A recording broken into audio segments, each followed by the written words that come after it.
Okay.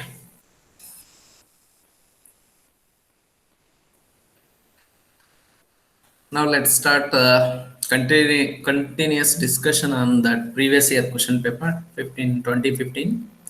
Question number 5.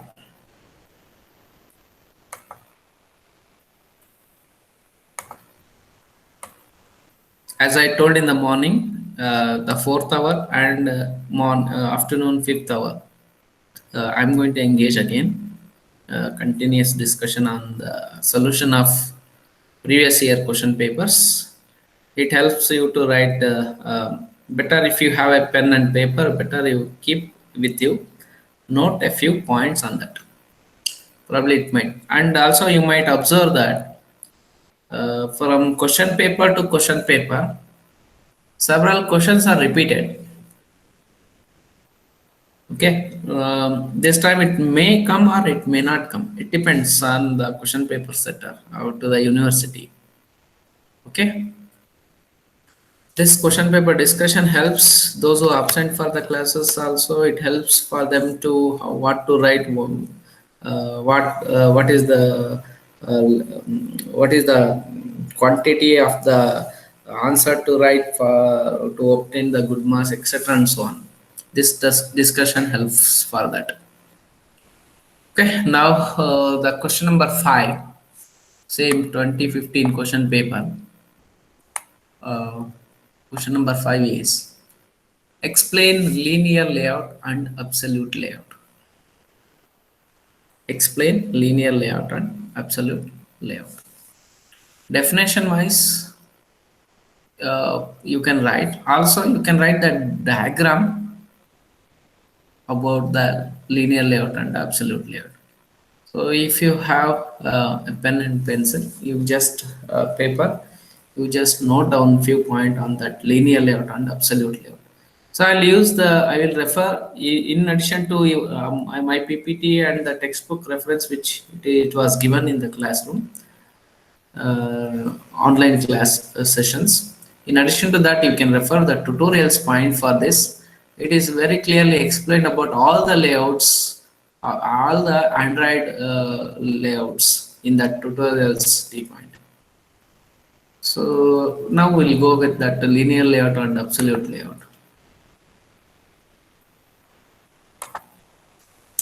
Linear layout and absolute layout in Android.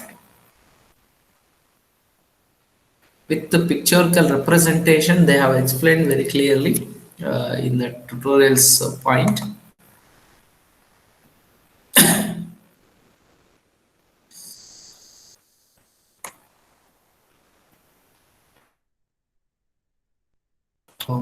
Yes.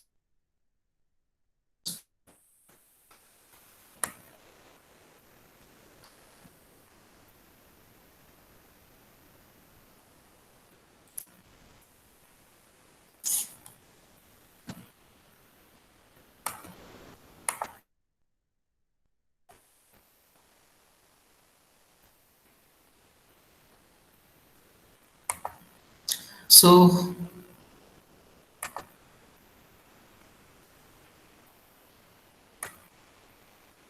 first, let's go with linear layout.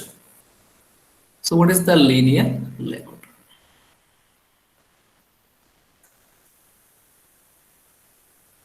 So linear layout is a layout which is defined in XML file. It might contain any type of widgets such as buttons, labels, text boxes, and so on. Usually, linear layout is nothing but placing the components or the views one after the other or one below the other. So that's why nowadays constraint layout facility is provided with the Android Studio. Depending on the constraints you are specifying with respect to the whether you want to place above the existing view or below the existing view or left side part of the existing view or right part of, so it has given the flexibility of defining the constraints, right? So linear layout is helpful to place the view components one after the other. Usually the default layout is one below the other components is going to be get it displayed. So linear layout of three, the relative layout, you can place the relative layout under the linear layout. Also, you can place the views, etc. and so on. This is the one hierarchical structure how you can place the linear layout. This is the sample code for linear layout. Linear layout with the namespace, and you are defining the linear layout. What is the layout size which is going to fit in the mobile screen? Fill parent. It is going to fill the parent. Width size of that layout is going to fill the parent, and height also fill the parent. Orientation is vertical, means you are placing the components one below one after the other. So here Textview one label and the button is going to define. This is one example for the linear layout. So different Android layout types are there. Linear layout is a view group that aligns all children in a single direction, either vertically or horizontally. In the linear layout, it is also a view group. How it aligns? One view below the other. It's a vertical. One after the other is horizontal. Either the fashion of aligning, placing the children views one, suppose text view is one, button view is the children of text view. Means how you are placing one view first, then second view at the bottom. That is vertical alignment. If you place one view, then after the another view, it is called as horizontal. So the second layout, as per our question, difference between linear layout and absolute layout we need to look into. So remaining layout we will come back once if any question is asked on that. Okay. So absolute layout enables you to specify exact location of its children, exactly where you want to place at x and y coordinates. Suppose x coordinate is 50, y coordinates 150. If the component, the view is going to be placed on that beginning of the view of that edge is going to fix from the x equal to 50, y is equal to 150. From that coordinate, it is start displaying the view. For the absolute layout, here it's given a button. One minute. Absolute layout. One second. I'll be back.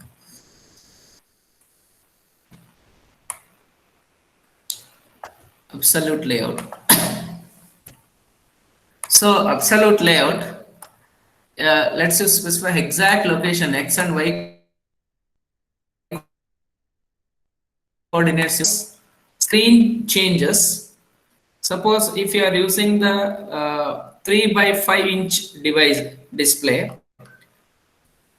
if an application developed to display the component in the x and y, x is 50 and y is 150 in 3 by 5 inches screen, it might going to display in that position in one corner. If you go with the bigger in screen, it might display in the same position, x is 50, y is 150, but that application views the most of the time user may not like the application because it is fixed for a menu. Sometimes it goes out of the scope of the visibility. Sometimes it is the inside the visibility, but in a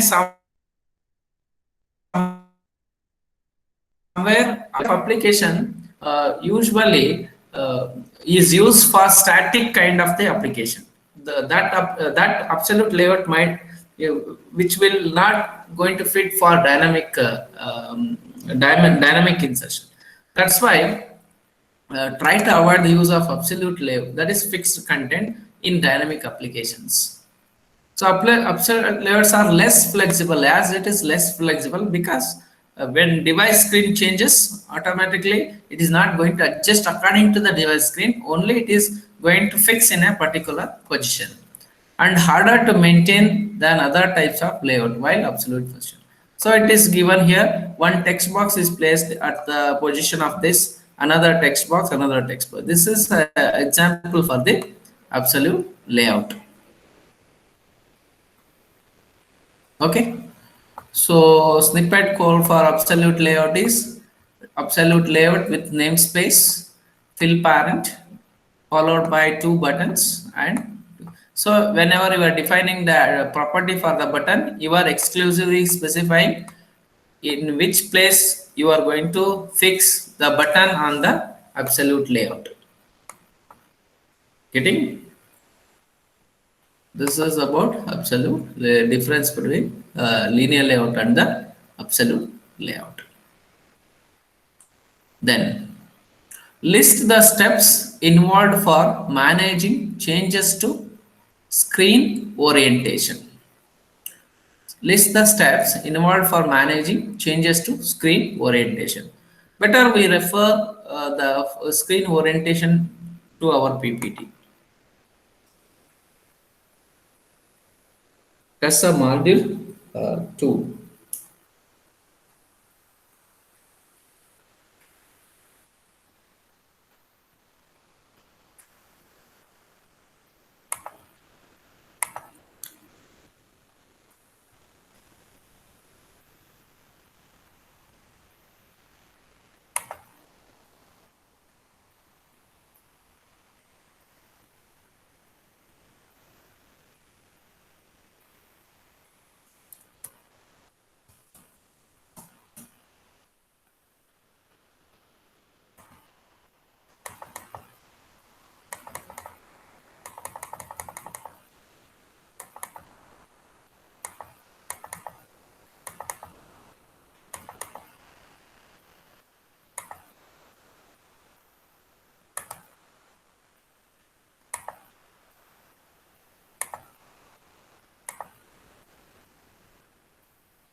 UI design, that is module 3.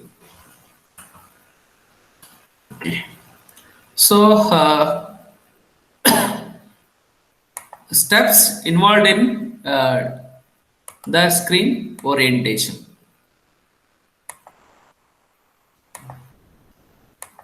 Yes. So adapting to display orientation.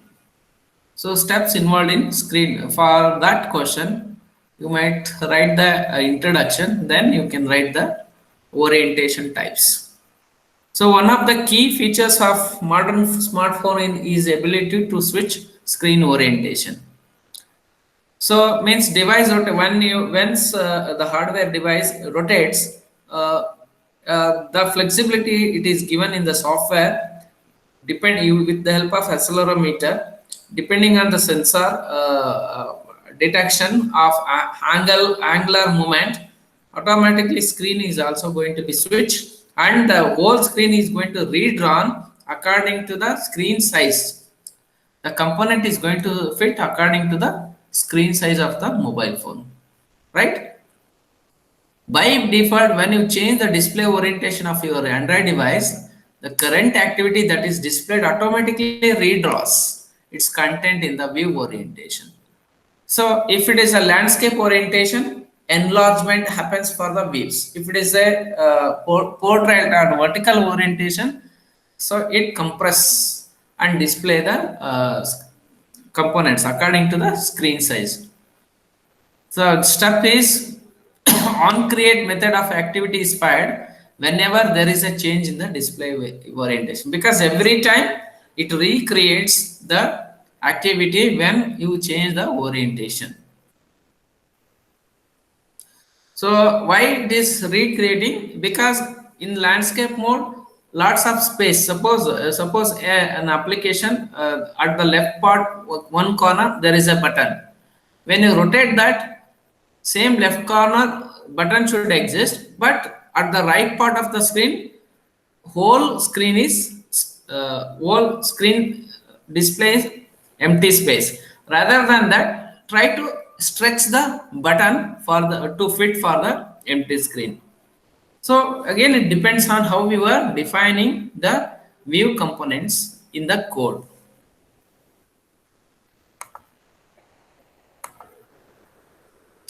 So anchoring and resizing and repositioning is the two screen orientation techniques. Already we discussed. This is a repetition for you.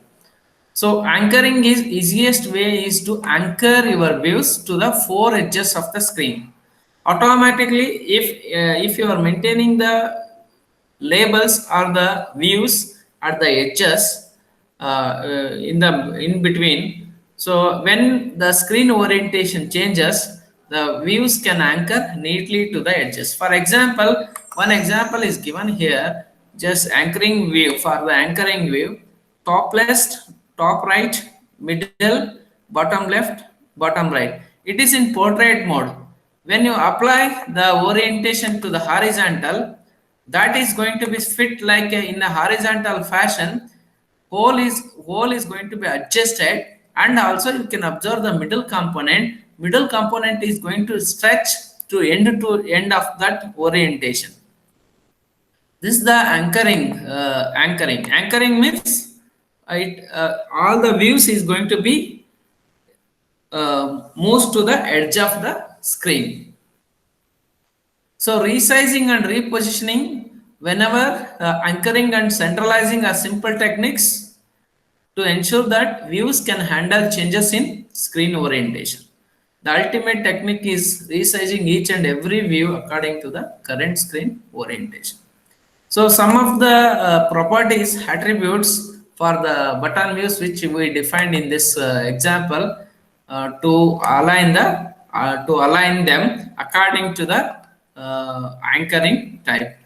Align parent left means topmost left position is going to be aligned.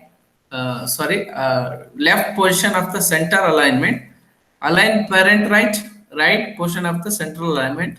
Align parent top, the according to the current view, the previous one is the parent. So based on that, the parent top align is going to be fit. Similarly, parent bottom, vertical and horizontal.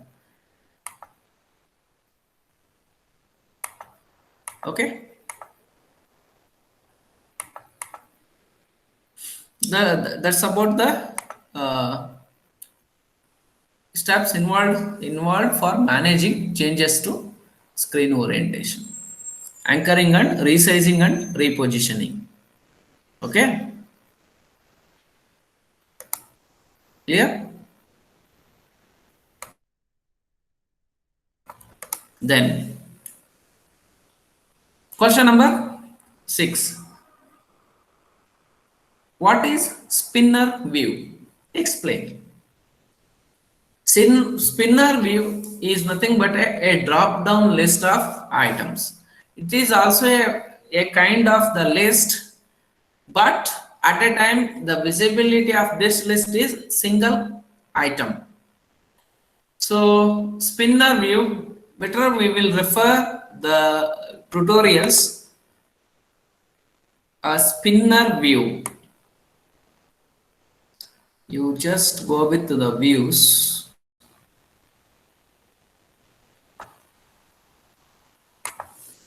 Spinner view in Android.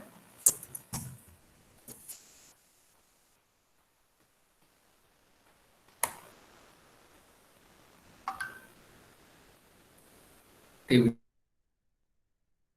views, Android spinner.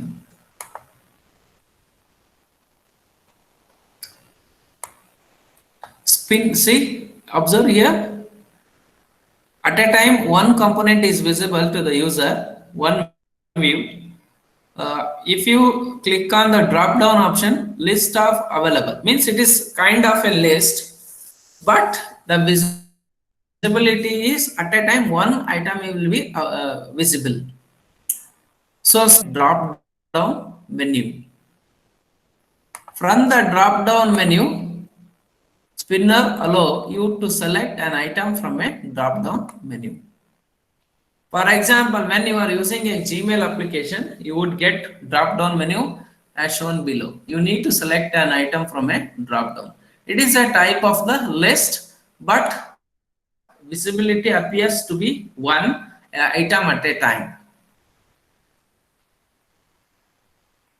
So you can define the spinner view using the spinner tag. You can use the linear layout using the in the activity main.xml spinner. You are defining a spinner with ID and the fit the visibility and prompt for spinner title. So this is an example for spinner and explain the spinner. You can define the spinner title. So you can add the element components using the resource.xml, that is a string start in the strings.xml. Define the resources that is going to be included as a part of the spinner. So Android spinner example in the manifest file. There is no change as usual in the manifest file. So in the automobile here, one automobile is defined. When you click on that automobile, the corresponding list of automobile kinds are going to be pop up. So this is an example of defining the automobile. How you are binding that spinner? Spinner element is going to bind through this spinner dot. When you click that, set on item selected listeners, this is going to be done. So spinner drop down elements are, you are preparing a list of the string of our categories, new array list string. You are binding the each element that is going to be added as an item for the spinner, and you are displaying that with the help of array adapter object. Through the array adapter object, you are binded that spinner and the items. Then finally, that data adapter dot set dot from view resource. When you select that one, it is going to be set. Okay, this is about that. It was asked for 10 marks question in 2015. Fine. Next. Explain image switcher, menus and analog clock and digital clock waves. See, there are four questions. It is asked in a single, that is 2.5 marks for each. See, since it was asked for 10 marks, each question's answers will carry the 2.5 marks. Explain image switcher, menus, analog clock and digital class. So we well defined in this here in the presentation itself. You just go with the referring the time picker view. So time picker view displaying the digital clock and analog clock. This is time picker view for the digital clock. This is also a digital clock.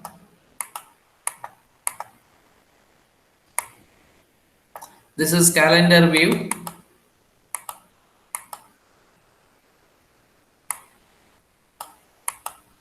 So one more example is there for this one. Image switcher. Let's go with this one. Image switcher.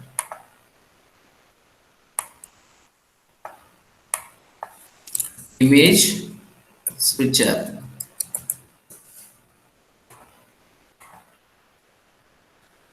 So image switcher. This is image switcher is nothing but gallery view. You can think of a gallery view in your phone in a film strip fashion. So when you scroll from right to left, current picture is going to be hidden from the visibility. New one is going to be loaded to the current view.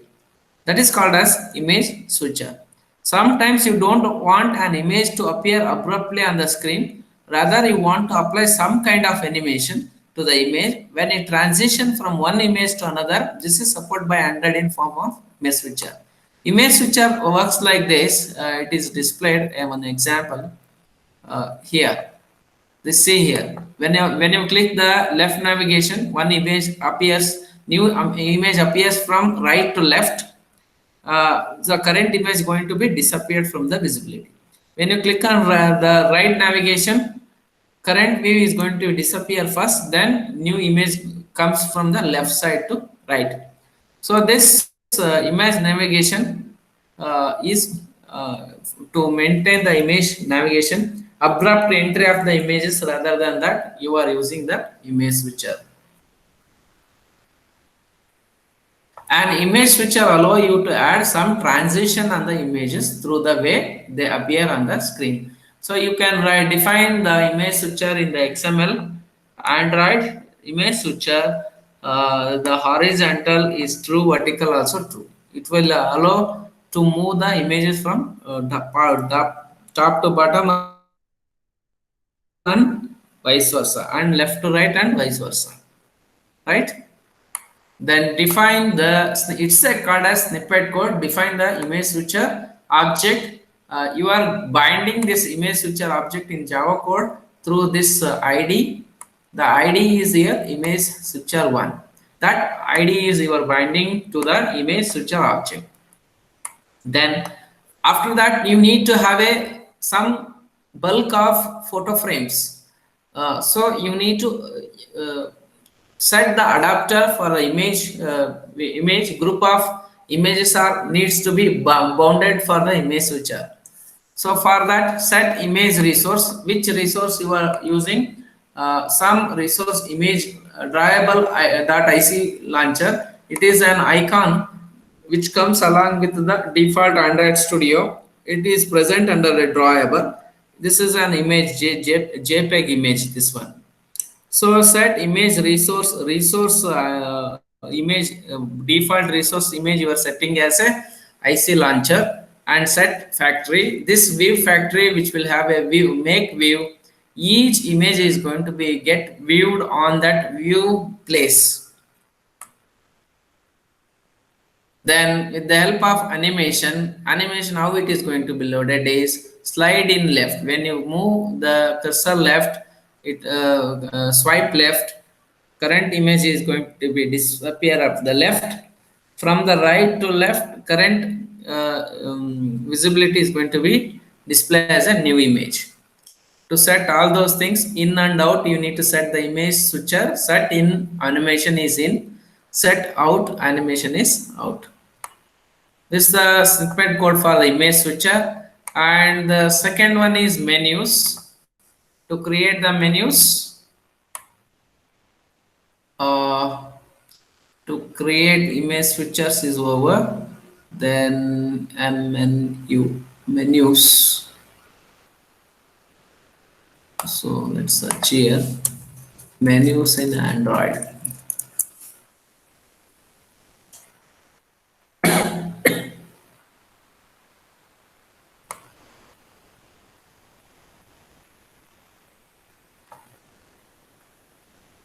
Yes.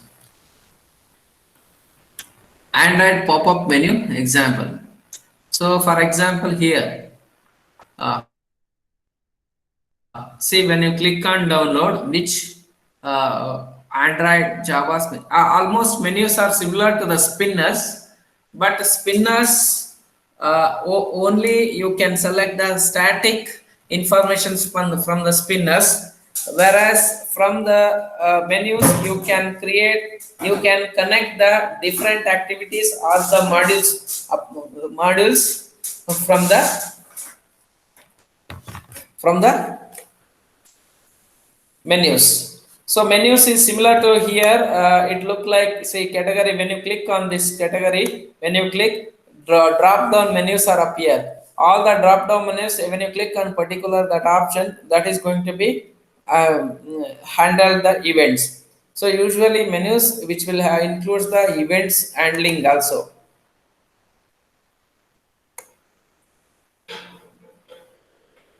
So to create that linear layout, so then button. So in this example, button is used. You can use the even the drop down list or the menu list also. So when you come across with the example of Android, Amazon, uh, www.amazon.com. See here, menu is available. So at the leftmost corner, when you click on that, pop-up appears. So it comes from, so transition, how it is there. When you close, it is moving from visibility to invisible. When you click on the menu, how it is coming. See how the pop-up menu appears here. Transition is applied here from left to right. In that menu, you can handle the n number of events.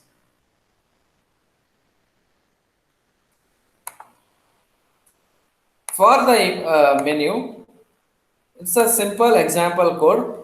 Have a practice of writing the snippet code rather than just biting the definitions. So pop-up menu, main activity pop-up menu. So intent filter is used to bind the so inflate is used to bind the group activities.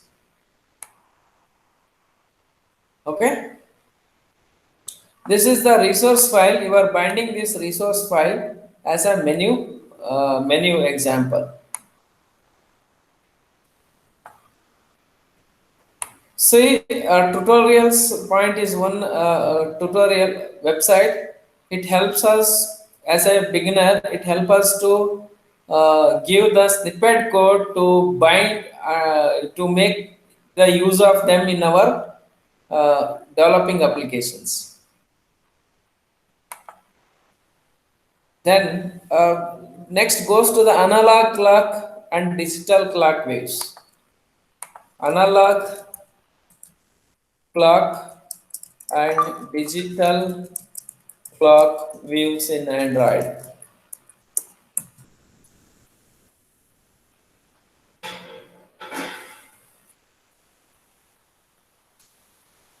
So how to create the digital clock in Android and uh, differences between digital clock and analog system.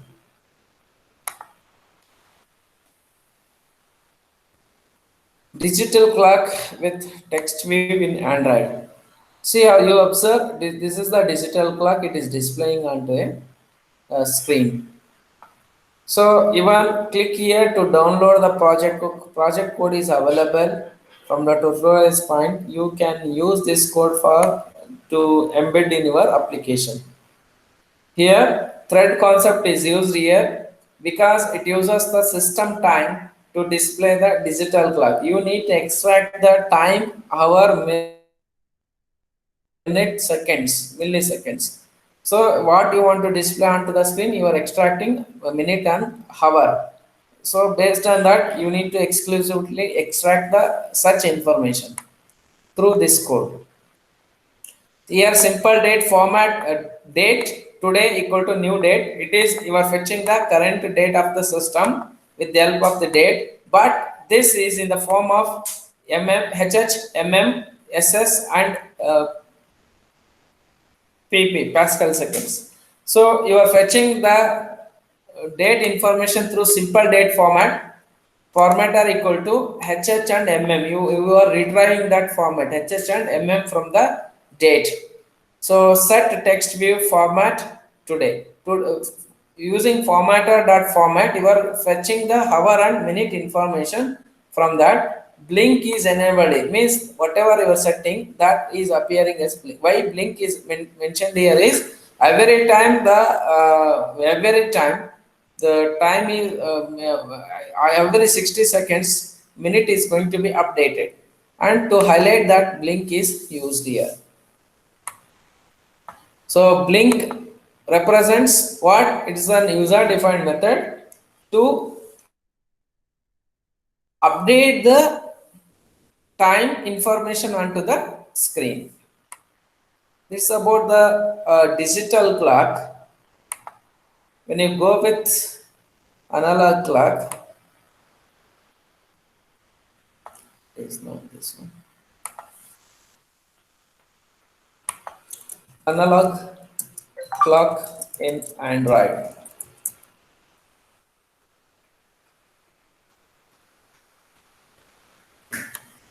Analog clock in Android.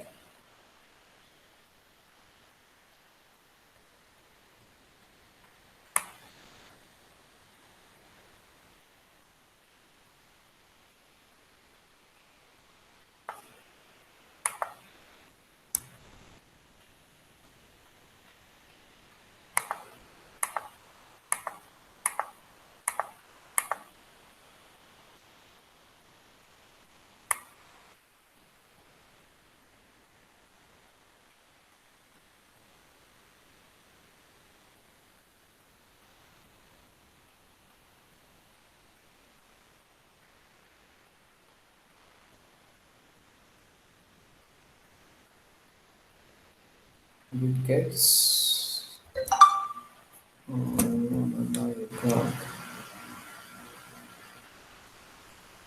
gets linked in sensors, design patterns. So one minute. Textview button. Clock.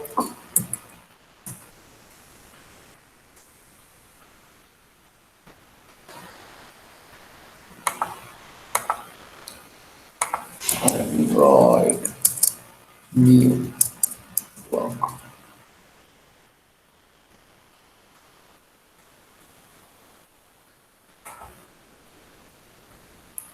So even we can refer the this one clock.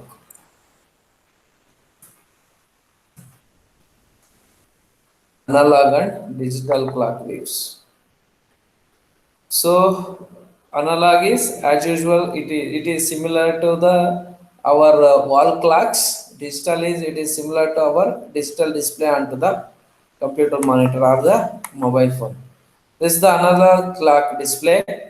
The snippet code for that analog clock is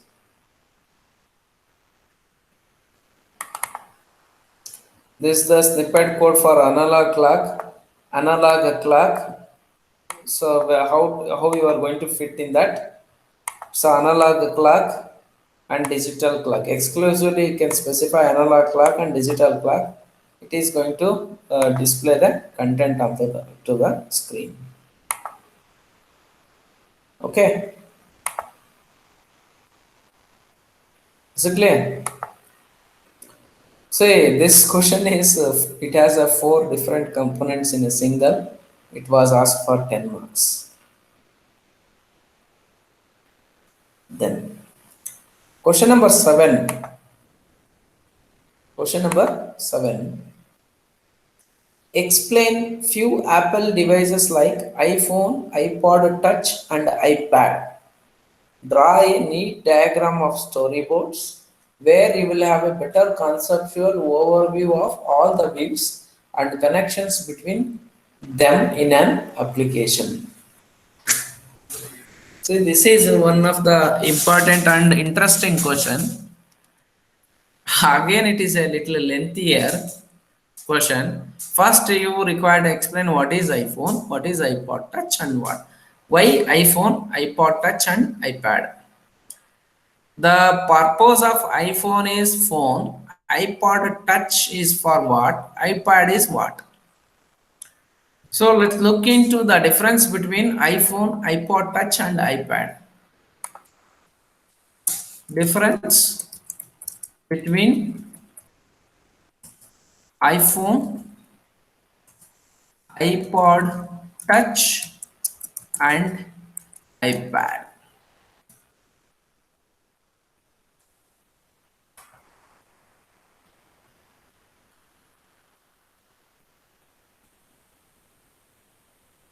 Okay.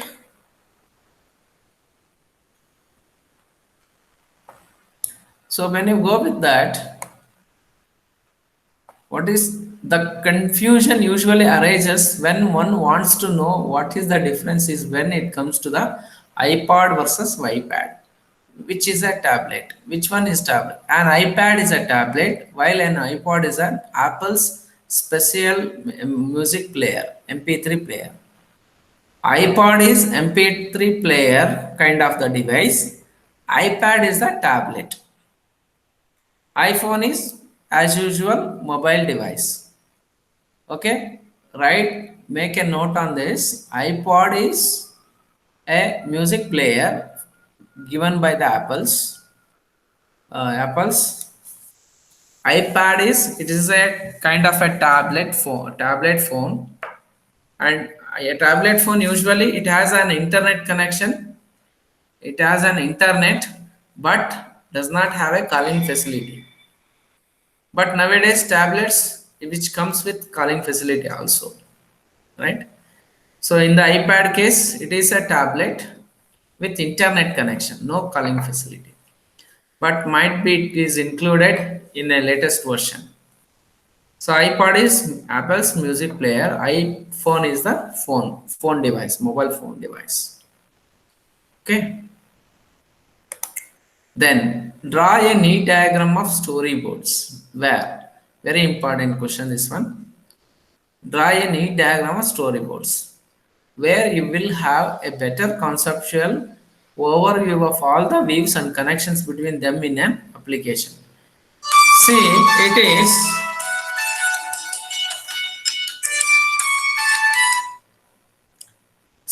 it is given in such a way that it is just asked storyboards. There is no example or the no chosen of the particular application is given. It is general question is asked. Write a neat diagram of storyboards. Yes, we are going to write the storyboards. What storyboard is? Storyboard is a design tool for iOS application, and also it is a design tool for Windows application also. So storyboard is nothing but a data flow between the different various screens, right? So if it is not asked for a particular application, then you choose your own. You can write the student registration application. You can write it for faculty feedback application. You can write it for the college college complaint box application. You can write it for fun some. So you have an idea of writing an application. Write a title of that and start writing the design part and connect those design how it is going to be flow, how the data flow from one screen to another screen. That is nothing but a designing of the storyboards. Explain the basics of Objective C. It was explained very clearly when I was discussing the iOS phone. Just go through the PowerPoint presentation, or if you want to have now, I will display. I will discuss. It is a question. It's present in module 5.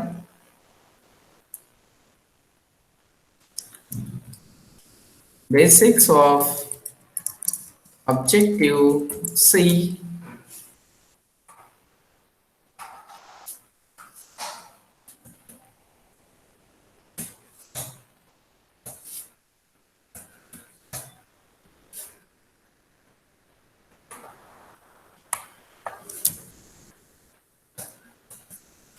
iPhone plays after that. iOS phones after that. Classes. Yes. Objective C basics. So we have discussed how to declare the variables, how to import the variables, how to import the library packages, the syntactical difference between the C++ and Objective C we have discussed. So in C or C++, hash is used, include is used. Here Objective C hash import is used. This in C++ and Objective C self is used. Private colon at private protected at protected. These are the syntactical difference between the previous earlier languages and the Objective C. And the instance creation we have discussed. Y equal to new my class is constructor is create object is reference to the new constructor of that class. Here the same constructor is going to define in the different manner with the square bracket with init keyword. Here name is used, here init keyword is used. To garbage collection, try, throw, catch finally is used. Here, hut try, hut throw, at the rate, catch, at the rate finally is used. These are some of the Objective C basics you can define. How to declare the variable, how to declare the member variables of a class, how to declare the methods, how you can fetch. All those things we have discussed in the classes, right? Just use the minus string when you are using minus string to access the instance method, when you are using plus method to return a list of non-extinct animals. Okay, all those things we have already discussed in the class. So go through with the PowerPoint presentation, probably you will understand the basics and come with the preparation.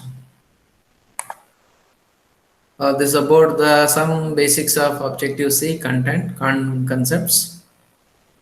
And the question number 8 is so in afternoon class I am going to explain the case study and innovative for third IA test. Now I am completing this question paper itself. So write short note on any 4. 5 is asked for any 4. Difference between Silverlight and Windows Phone 7. Silverlight is a framework meant for to develop the rich graphical user interface. Again, it is a part of Windows Foundation community framework, but it is deprecated nowadays. It is not using anywhere in that Windows Microsoft development platform. So Windows Phone is meant for developing the Windows applications for the mobile devices.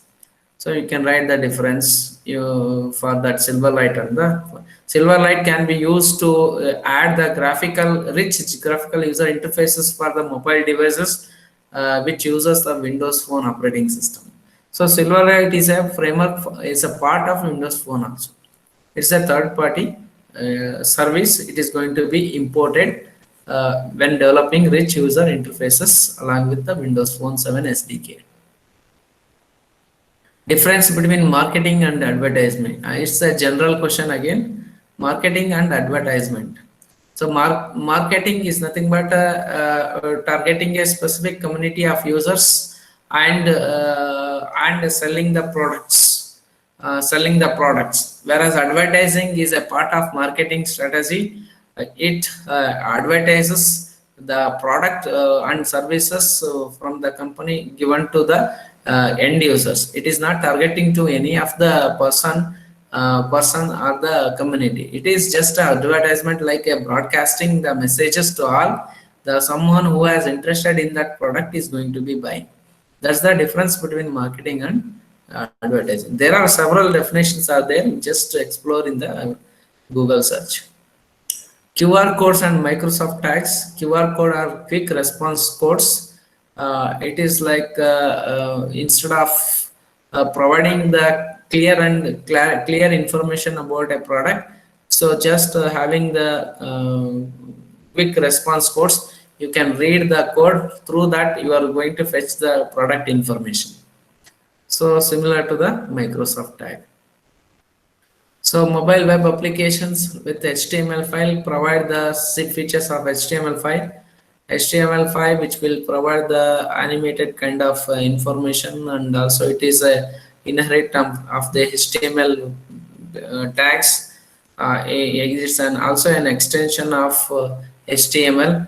Through HTML file you can provide the security for the XML kind of object. All those things you discuss for the HTML5. Again, it is an out of question for our syllabus, right? Tools available for debugging web service. Again, it is out of question for our syllabus. It is these 2-3 questions are based on the previous syllabus. Okay, don't worry about much about that one, but you can understand the QR codes and Microsoft tag. Okay, clear? This is the discussion of question previous year question paper module 2 question papers we were able to discuss 2019 and 2015. Any questions from this? Any clarification or anything from this? If you want, you can ask the questions. Otherwise, I'll take the attendance. In the afternoon, don't miss out the afternoon class. We'll have a discussion of innovative and case study for the third eye internet test. Okay? Clear? Afternoon class maybe Sudarshanam sir is taking. Yeah, Sudarshanam has given the class to me. He has posted I saw that in the group itself. He has posted 145 to 240. Then later he called me to engage that class. Okay. Okay, sir. Thank you. Answer attendance.